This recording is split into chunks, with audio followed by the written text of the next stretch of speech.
Yung ating pagkain ng isda at i-unbox na natin. Tara, dito bubuksan na natin. Yan. Ito po nga pala yung binili ko is pang budget meal lang, pang araw-araw na pagkain. At shoutout pala dyan sa kambal ko, may bayad dito yung pagkain ng isda, bawal hingi. Okay. Oh! At ito nga guys, nabuksan na nga natin. At ito nga pala yung laman niya. Ang dami.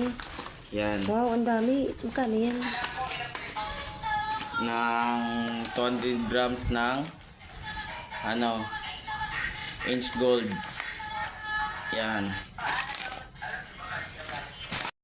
Hala, ba't dalawa-dalawa? So, Wow. yan. Ito nga pala yung pinangkuha natin. Ano laman? Tapos, walang laman. Ah? Yan.